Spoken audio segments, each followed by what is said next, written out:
Hello and welcome to Not the Gaming News. Before we begin, we must warn viewers that if you are sensitive to comedy, allergic to laughing, or are liable to be offended by jokes, then you should probably not watch the following programme. Also, go fuck yourselves.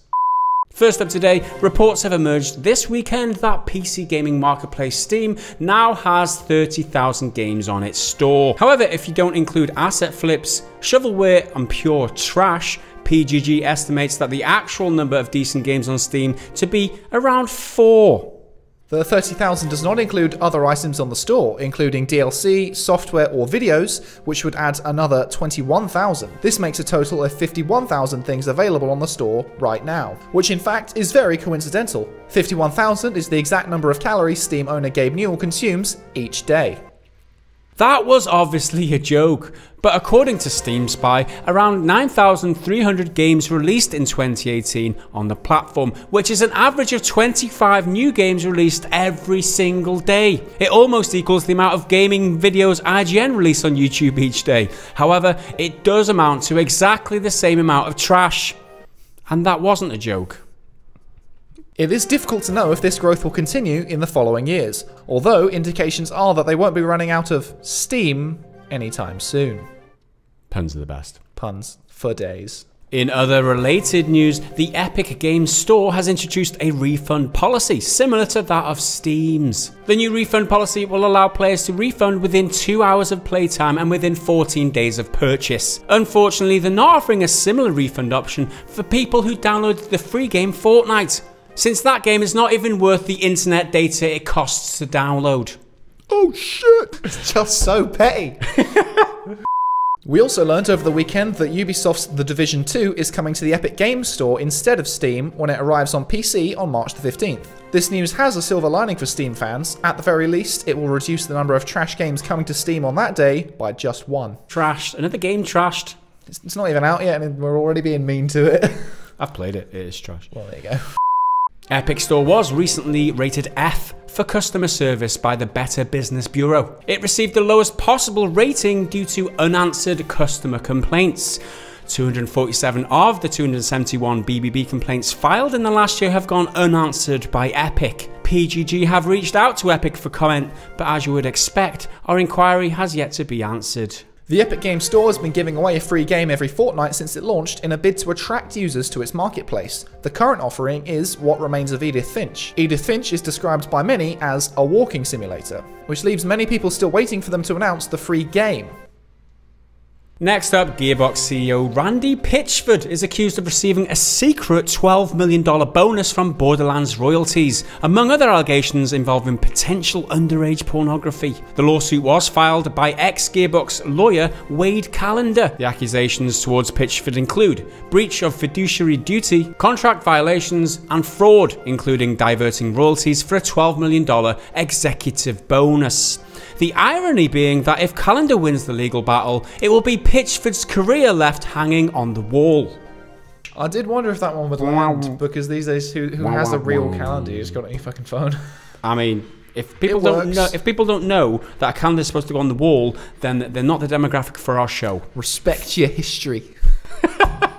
Gearbox also filed a lawsuit against Callender back in November 2018 for a breach of fiduciary duty and fraud. With all of these legal battles looming, at least he doesn't have to worry about the dates. Randy Pitchford, who is known as a passionate fan and practitioner of magic, is a verified member of the Magic Circle, meaning he is well accustomed to keeping secrets. Although instead of pulling rabbits out of hats, Pitchford prefers to pull out $20 million bonuses.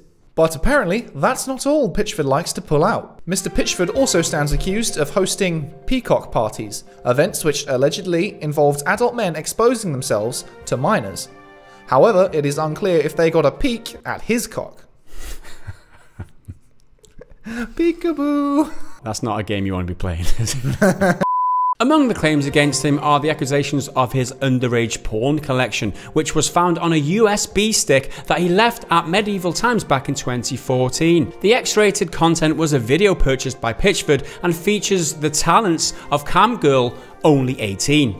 That's the name, Only 18. What Pitchford failed to realise is that streaming is the best way to access your porn these days, but that becomes evident when you look at his dress sense, because he's obviously still stuck in the 80s. Randy's no stranger to controversy. One of Gearbox's previous games, Battleborn, was cancelled in late 2017 after a last-ditch effort to save the game by turning it free to play. So far, Pitchford has denied allegations that the game failed due to his obsession with battle porn.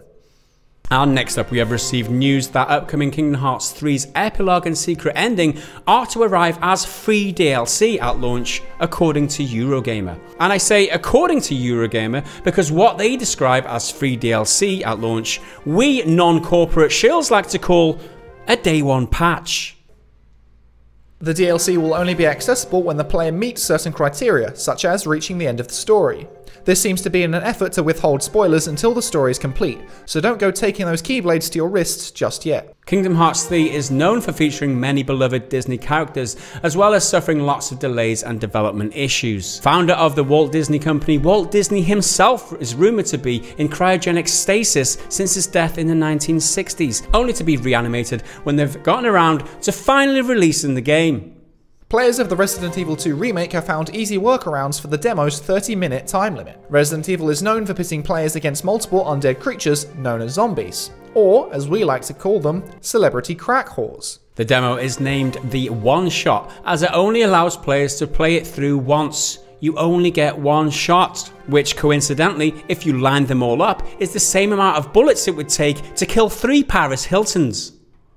Players have been getting around the one-shot restriction by using multiple accounts, meaning that the demo can be played as many times as you are willing to create new accounts. Players no longer have to worry about the time limit, now that the demo can easily be raised from the dead. And some people have even taken to speedrunning the demo, with the faster time so far coming in at under 3 minutes. Which is great news for me, since 3 minutes is usually all the time I take to finish. Your poor wife. So there you have it for your daily dose of not the gaming news. Make sure if you like this kind of content to let us know down below. Drop us a like. If you like what you see here, make sure you hop on over to Patreon. You can find us at patreon.com/prettygoodgaming. Until next time, bye for now. Pew! Should we feature Anita Sweet?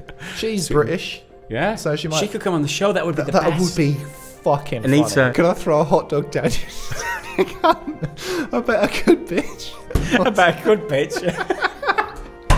Steam owner. Blah. Blah. Galah. And Galah. I didn't know Galah owns Steam. Maybe he does. That's the new one. What the fuck is this guy doing?